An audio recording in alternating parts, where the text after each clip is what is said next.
Welcome to the Dough Roller Money Podcast. I'm your host, Rob Berger. Today in episode 310, I'm going to answer your questions. I went into the Dough Roller email bag and pulled up 3 recent emails from folks. Again, the email there is dr@doughroller.net. And we're going to cover those 3 emails. So we've got 3 of them we're going to look at. Some great questions as always. Before we get to that, wanted to cover 2 things. First, my book. So I am working with a company to help me get this book published. It is slated to be published sometime this summer, so that's good news. It's made it through content edit. It's basically through copy edit. There's a bunch of other things to do. The title of the book. So this was a struggle for me, but I landed on a title that I really like. Originally, this is going back, I'm embarrassed to admit this, probably 2 or 3 years. It was going to be titled Money Math, the simple numbers behind a lifetime of financial freedom. Not bad, but money math, I mean, folks don't really like math by and large. I do, but I'm weird, so there's that. Weird is the wrong word. I'm not normal. That's what I prefer. In any event, then I thought I'd call it the 7th level. For those of you that have heard the show, the 7 levels of financial freedom, I had at one point designed the entire book around just that concept. I thought that was a little bit interesting, but a little too vague, I guess. What the heck is the 7th level? As a concept, it's fine, and in fact, it's part of the book. But to structure the entire book around that concept, I just didn't like it. So I eventually settled on Retire Before Mom and Dad. Now, that title probably comes out of left field for some of you. It seems totally different. It's now all of a sudden I'm focused on 1, early retirement, and 2, presumably the younger folks, the folks just out of high school, just out of college, in their 20s, maybe early 30s. Certainly, if you're 70, the idea of retire before mom and dad is probably passed you by. So yes, in a way I am. I absolutely want to win over the heart and soul of 20 and 30-year-olds, of recent high school graduates, of recent college graduates. I want to get a hold of them before they do stupid things with their money. I can't wait until their 40s or 50s, right? But here's the thing. The book really covers topics that I think will be relevant to everyone. It walks through my view of investing. It walks through topics we've talked about, like the 7 levels of financial freedom, the money audit, painless ways to save money, and our superpower, right? As folks fighting for financial freedom, we all have a superpower. It's called compound interest, right? I call it the money multiplier in the book. I spend a whole section on it and applying it to our everyday lives, looking at it from different angles and how we can use it to grow our money. And some of the numbers are just amazing. The thing about compound interest, if you tell someone making, let's say out of college, they make 50 grand a year. That's a pretty good salary out of college. And you say to them, you need to save money and become a millionaire.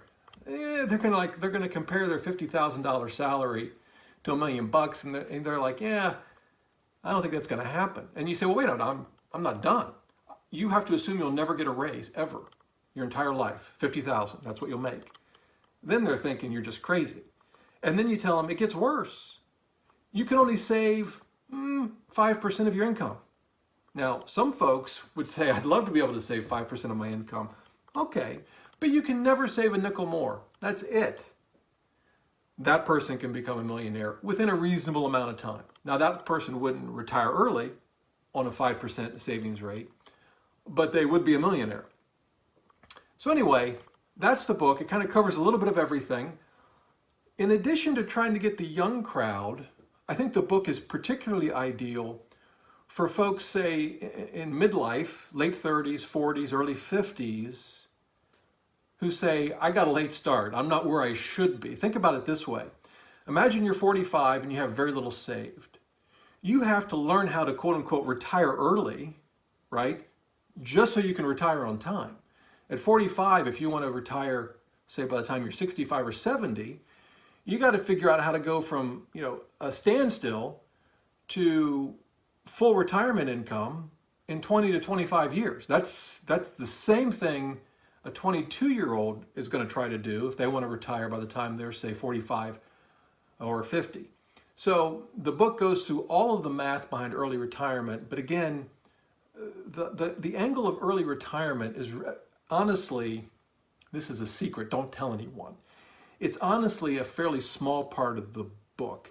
It's the sizzle, not the steak. I'm trying to get 20-year-olds interested in personal finance and investing, and it's hard to do that when you say to them, you should deny yourself today so that in 50 years you might, assuming you live that long, excuse me, you'll have enough money for retirement, right? A 22-year-old, and you know, they're not thinking about 70, right? And I get that. So I'm trying to package this in a way that I can draw them in, but don't tell them. For the love of God, don't tell them. All right, that's the book. If you'd like to get more info on it, you can go to retirebeforemomanddad.com. I set up just a simple website that gives you a little information about the book. You can sign up for the newsletter. I'm not going to send you many emails at all, but I'll give you an update every now and again, and of course send out an email when the book is ready for pre-order. And again, it's going to be released, I think now late summer, early fall. All right, that's the first thing. The second thing, I decided to dig into the iTunes reviews, something I don't do very often. I don't look at the reviews very often, but every now and again I do. And I thought, it would be kind of fun to pick out 2 recent reviews to read to you guys. Maybe one that's positive, if I can find one, right? And maybe one that's not so positive. So here we go.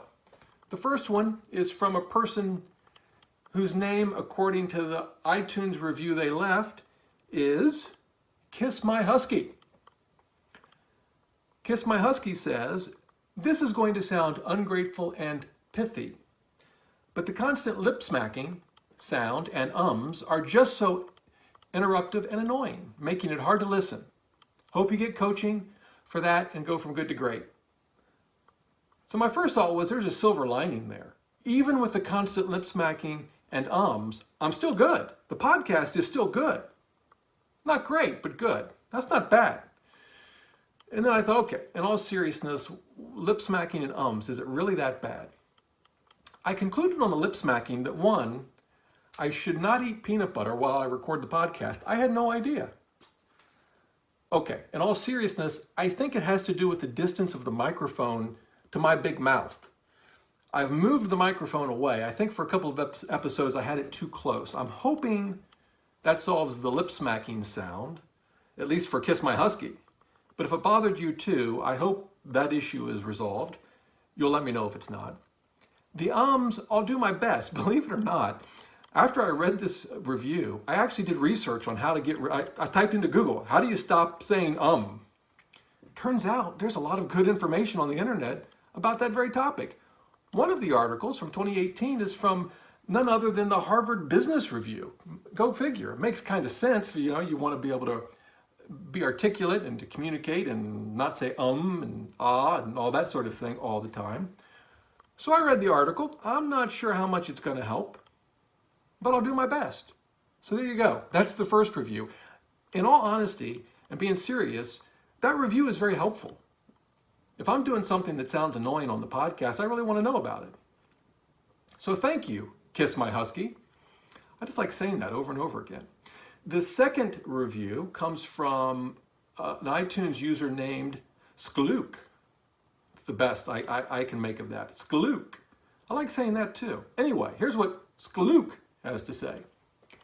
As a longtime Dave Ramsey listener, I have been looking for someone and something to fill the void of knowledge in personal finance, and this show fits it perfectly. Well done. Hooked right out of the gate. Appreciate all the work you do and the knowledge that I have gained from just the first couple cherry-picked episodes, which have been remarkable. Double thumbs up. Well, thank you. That absolutely made me feel much better after the lip smacking and the ums. So I a good and a bad. Fair enough.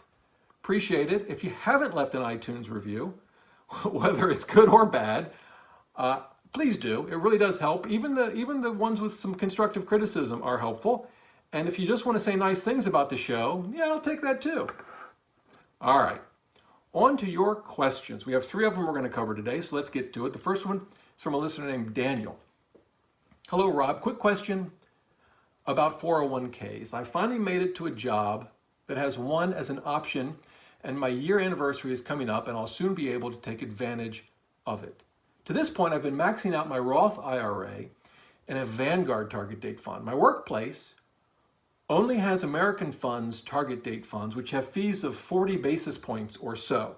Let me stop there. 40 basis points, just so we're on the same page. A fee of 1% would be equivalent to 100 basis points.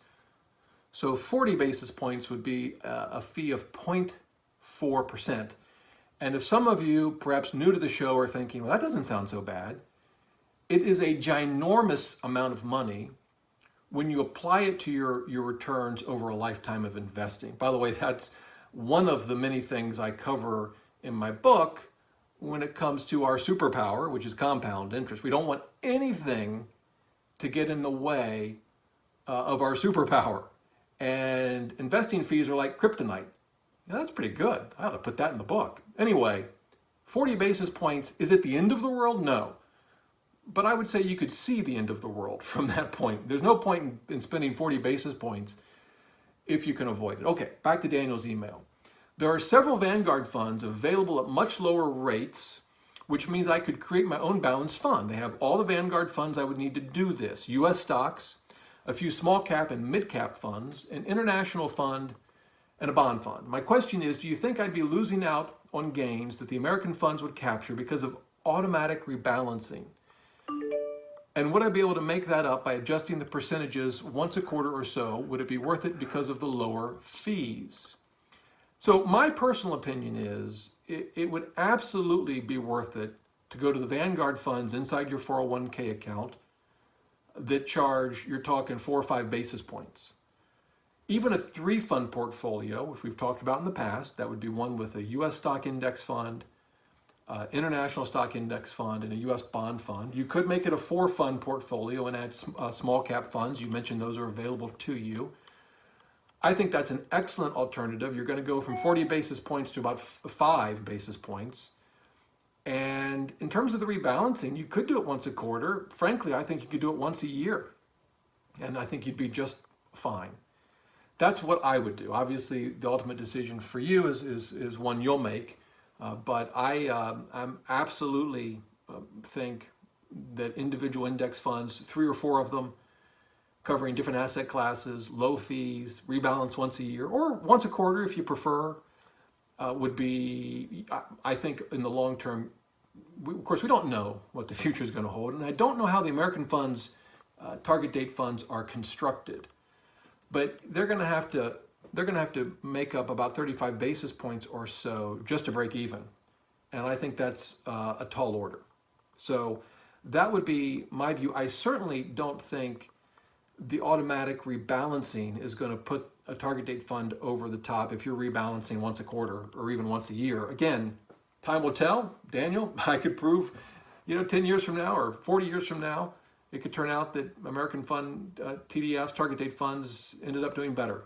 There's no guarantee, of course, but I personally would opt for the low-cost Vanguard funds. And in fact, I'm actually making a similar, not quite the same, but a similar adjustment to my portfolio now. So great question, though. I will say too, for those of you that are considering a target date fund, I don't want to scare you off from a target date fund as long as they're not too expensive. 40 basis points is at the high end, but if someone said to me, Rob, look, I know to you this is easy, to a lot of people it's easy, but my head starts to spin even with just 3 funds or 4 funds. It makes me nervous. I just want to put it in a target date fund like the one Daniel describes, and it's 40 basis points. Look, you're not going to get any argument from me, particularly if it helps you sleep at night and the idea of trying to rebalance all this stuff just stresses you out. I get it.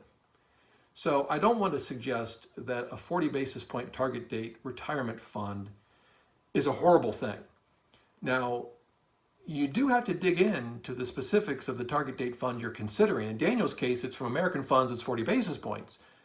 Yours could be from Fidelity, which are higher expense ratios. I think I don't want to misquote it, but I'm confident the last time I looked, they were certainly higher than 40 basis points.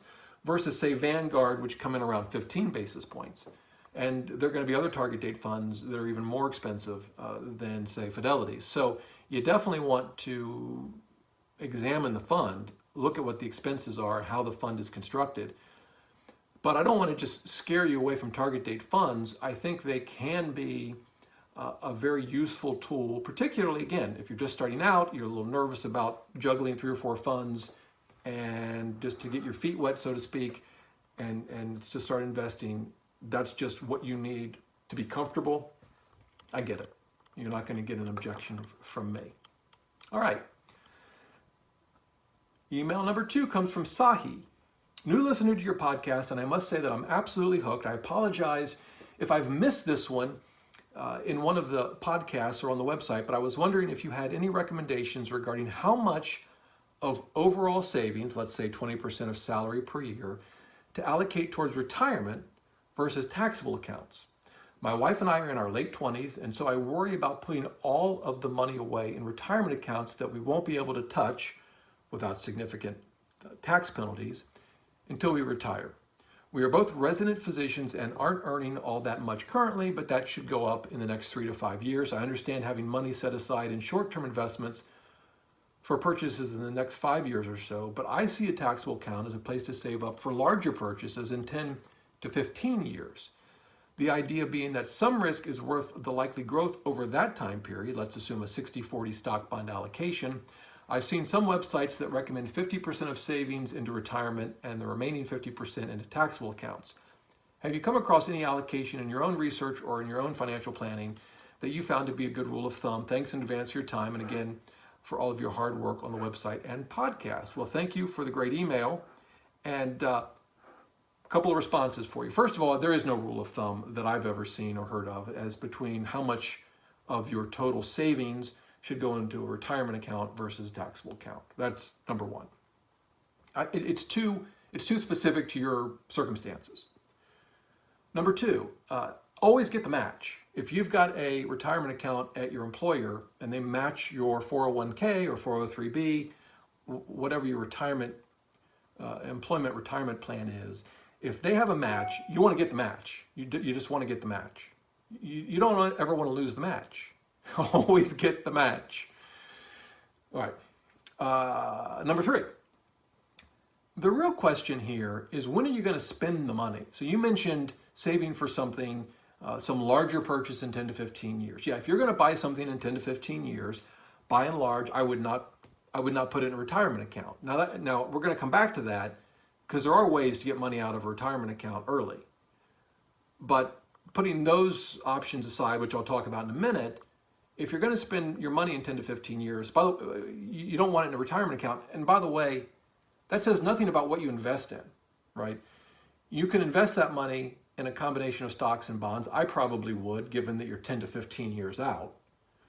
The exact allocation, 50-50, 60-40, I think those are reasonable. You're going to have to, though, keep an eye on when you're going to need the money. As you get closer to that 10 or 15 year period, you may want to start changing the stock bond allocation and making it less volatile, meaning more bonds, fewer stocks. But yeah, if I were going to make a big purchase, say you're in your late 20s. So if I were in my late 20s and I was going to make a purchase, say when I'm 40, yeah, I would not put that in a retirement account, right? So that would be my approach. If it's for retirement, then I would put it in a retirement account. So that's, pretty straightforward, I think. Now, I do want to say something about getting your money out of retirement accounts early. If you're contributing to a Roth, and given that you've said your income is fairly low right now, I'm guessing that you are, but maybe not, you didn't say. But remember, with a Roth retirement account, you can always, at any time, take out your contributions tax and penalty free. Why? Because you've already paid tax on it, right? A Roth contribution is a after-tax contribution. You pay your taxes on it, then you put your money in the Roth 401k, the Roth 403b, the Roth IRA. So you can always take your money out. Now, having said that, I still wouldn't want to put money in a Roth that I plan to take out when I'm 40. I want my money in the Roth to grow and continue to grow tax-free for as long as possible. And remember, you can only put so much in each year, whether it's a Roth 401k, what is that, 19,000, I think this year, 2019, something like that. Don't quote me on it, I think that's right. I guess I could Google it, I am in front of a computer. IRA, 401k, I should know this off the top of my head, shouldn't I? I think it's 19,000, yeah, 19,000. Okay, that's it, right? You can't put more in. So, and same thing with a Roth IRA, there's a contribution limit, which I'm pretty sure is 6,000, and yes, 6,000. You know, if you put it in, you've got that limit. If you start taking it out, you've just, you know, it's not like you can put more in later. You can put more in each year, but you can't, for example, if you miss a year, you can't 3 years later say, hey IRS, you know, I didn't put my $6,000 in 2019. It's now 2022, but I want to sort of just go back in time and put the extra 6,000 in. Can I do that? The answer is no. And once you take it out, you've taken it out. Right? You take it out and spend it. You can't stuff it back in. So I'm really not big on using retirement accounts for short-term purchases, even though you can take Roth contributions out early. Now, some will suggest, by the way, that a Roth IRA is a reasonable vehicle for emergency funds. I know that's not the question you've asked. I will just say, I wouldn't disagree with that as long as for you an emergency is the house is on fire. You know, an emergency is not, I really need to get to Cancun because I'm tired of winter. That's not an emergency. And so if you truly only touch it for emergencies, I could see using a Roth IRA as an emergency fund, kind of. But by and large, I want to keep my money in the Roth accounts as long as I possibly can. That being said, Roth contributions can be withdrawn, penalty and tax-free. Keep in mind that a conversion from a traditional IRA to a Roth IRA is not a quote-unquote contribution that you can take out anytime you want without penalty. It's a conversion. And when you convert, you got to wait 5 years before you can take it out penalty-free. Now, let me just talk about that briefly. You might wonder, why is that? Well, think about a traditional IRA. You've taken a deduction for it. Let's say you've got $20,000 in your traditional IRA and you want to take the money out. You know you're going to pay taxes. You want to figure out a way to avoid the 10% penalty, and you think, I've got a great idea. I'll convert it to a Roth. I'll pay my taxes. I can't avoid that. But I've heard that Roth contributions can come out anytime penalty-free, so I'll convert it to a Roth and then take it out. And in that way, I'll sort of sidestep this 10% penalty. Well, the IRS figured that out. They said, yeah, we don't want you to be able to do the end around our traditional IRA 10% penalty rule. So if you do convert to a Roth, there's going to be a cooling off period. That's what I call it. And you're going to have to wait 5 years. So that's just something to keep in mind. Now, there are other ways and other circumstances when you can take money out of both, even a traditional retirement account without paying the penalty. And I'm not going to cover them in this episode. It's not what Sahi asked, but I will cover it next episode. Next episode, I'll just go down sort of a quick list of all the different ways to take your money out of retirement accounts early, including some strategies that you might think about, particularly if, speaking of early retirement, you may retire before 59 and a half. Okay, on to our third and final email of the day, this one from Kimberly. Hi, I stumbled upon your podcast last Sunday. I have been listening to several podcasts, 1 to 14 so far. I've enjoyed so much that I've been sharing with my friends and family. Thank you, Kimberly. I have traded individual stocks the last few years, no gains, but lost much. I have decided on long-term investments. Many are talking about Vanguard index funds. However, my insurance company recommended Equitrust. My questions. 1, have you heard of this company before, its reputation? 2, would you recommend this company to your close friends and family members for an IRA and for their services? 3, which company is better to choose between Vanguard and Equitrust on return? Well, those are interesting questions. So I'd never heard of Equitrust before Kimberly's email. So I went and I Googled it. That's what you do when you don't know something. It turns out that Equitrust is basically an insurance company, and it sells annuities. And I'm going to the Equitrust website right now. And when I look at their products, they offer annuities and life insurance. So would I recommend Equitrust to my friends and family? Well, not if they wanted to open up an IRA and invest in, and invest, period. I have no interest in owning a index annuity. Frankly, I have no interest in owning annuities of any kind. And in my view, there's absolutely no comparison at all between Equitrust and Vanguard. It's like trying to compare a bookstore to a gas station. They're two totally different things, right? So Vanguard is a mutual fund company. I mean, yes, it has ETFs. Actually, they have an annuity group too if you want to buy low-cost annuities. But for an IRA, I think the sort of standard approach is to open up a Vanguard account and invest in index mutual funds, passive mutual funds, very much like some of the ones that we were discussing in response to Daniel's question earlier. So if someone, close friend, family, a podcast listener said, Rob, where do you invest your IRAs money? My answer is I invest at Vanguard. Now, I think Fidelity is perfectly fine. For the right person, I think a robo-advisor is acceptable. There are going to be other mutual funds. Vanguard doesn't have a monopoly on low-cost index funds. So, I don't want to suggest that Vanguard is the only place to go. It's not. It's where I go. But I also have an account at Fidelity. But I wouldn't open one at Equitrust. I just don't have. I don't have a need for it, and it's not really a mutual fund company. It is an insurance company. So I hope that helps you. I hope that answers your question. Now, as I read Kimberly's email, the one that I said would be the last one, I realized that actually, no, it's not the last one. I have one more I want to share with you. Hope you don't mind. And if you do, I guess you could turn the podcast off. But I hope you don't, because this one's from John. And it's a pretty good email. Here we go. Hello, Rob. Recently found your podcast and have greatly enjoyed listening. As a high-level professional with no, and that was in all caps, no financial experience, it's been great. I have two questions. Have you heard of the newish Fidelity fund, FZRO, let me try that again, FZROX, ZROX, zero fees, any opinion on it? That's question one. Question two, have you covered asset protection in any podcast? As a physician, properly protecting assets from malpractice is of great importance to me. I have wanted to take the plunge into SFH, single-family homes, or commercial real estate, but have yet to do so until I satisfactorily decide my exposure for malpractice. Again, keep up the great work. Very helpful stuff. All right, well, the first one is easy. The short answer is yes, I have heard of these funds. They came out, I guess it was last year, as sort of a big splash.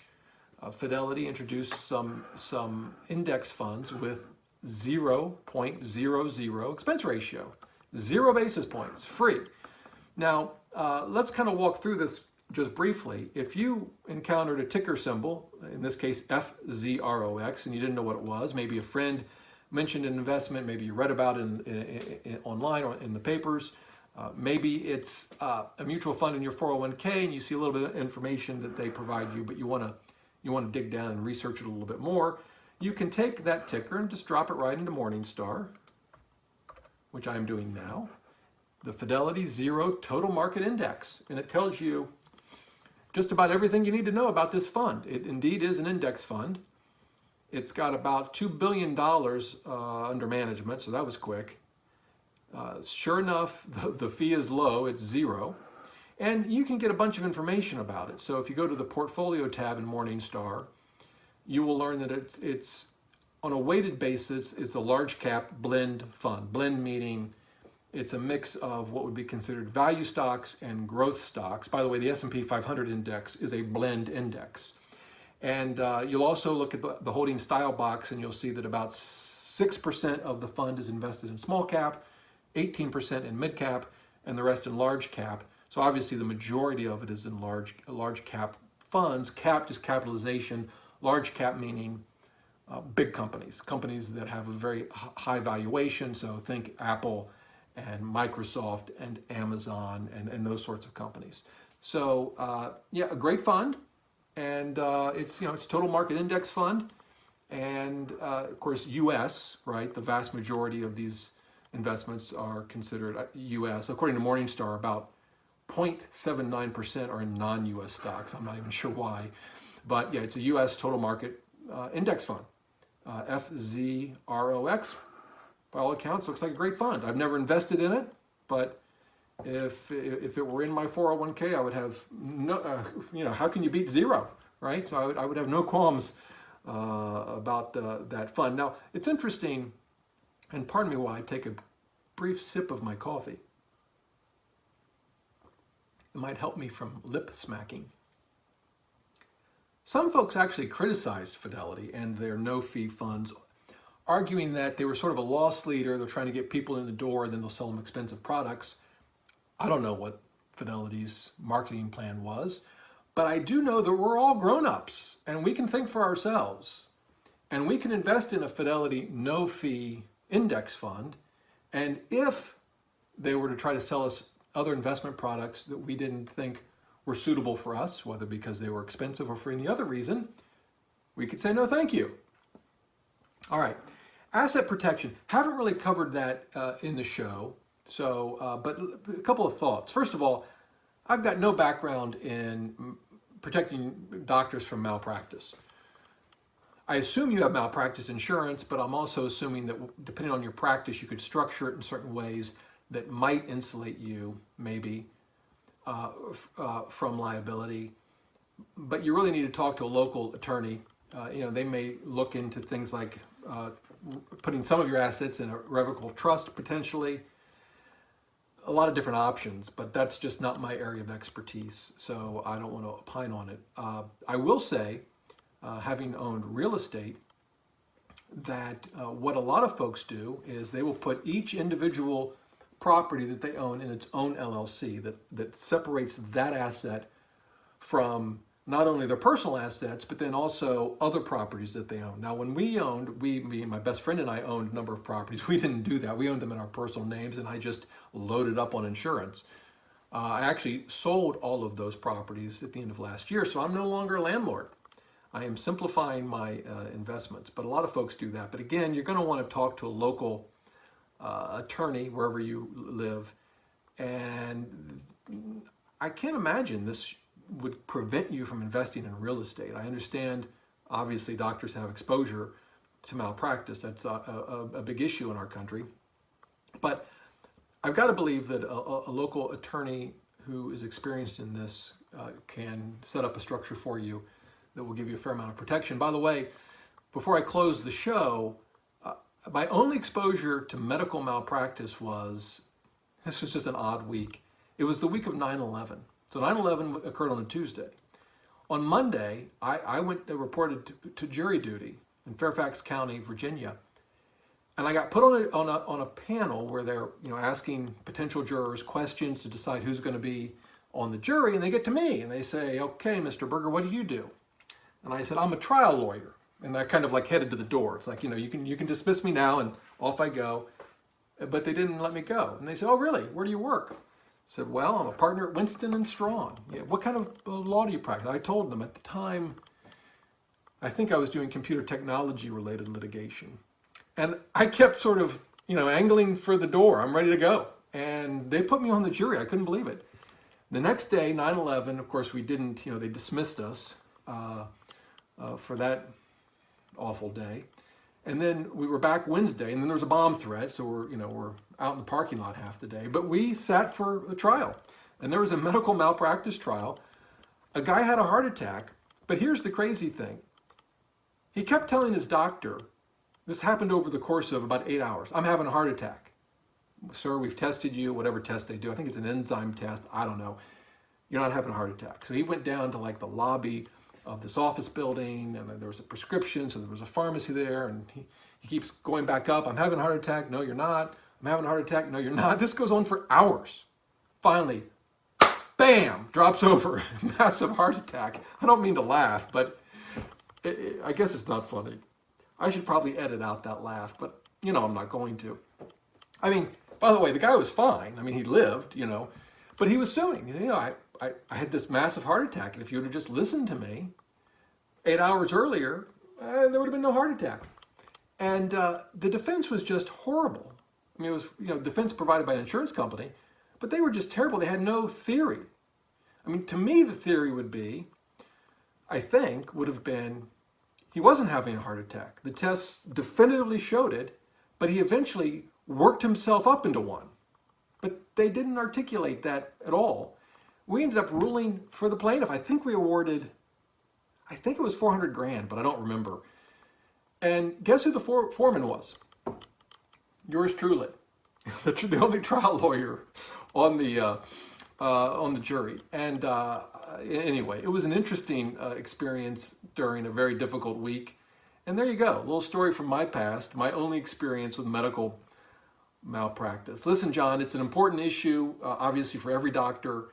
I highly recommend that you consult a lawyer with experience in this. But I gotta believe you can figure out some sort of structure, whether it's for your practice, your personal assets, and then for structuring real estate holdings that will give you enough comfort level to invest in real estate. So there you go. Wish I had an answer for you, but it requires legal advice that you get from someone who knows your circumstances and knows the law where you live, which is going to, of course, vary from state to state. Well, listen, thank you for sending those questions in. Keep them coming, dr@dorler.net. Also, if you're not a member of the Facebook group, join. It's a lot of fun, great conversation every day. The topics are fantastic. If you just go to dorler.net/Facebook group, you'll get redirected to our Facebook group, and I promise we'll let you in. And I think it's 6,300 or 6,400 people and growing, and just a very supportive group. The comments and the back and forth are very constructive. Please don't feel like you're going to ask a question. Don't be intimidated not to either join the Facebook group or to participate. Don't think for a minute that you're asking a question that's silly or that people will make fun of you. It won't happen. If it does happen, let me know and I will deal with it immediately. But seriously, that's never happened in the many years that I've had the Facebook group. And the reality is, even for those of us that have maybe been doing this for a long time, we remember. I mean, I remember what it was like.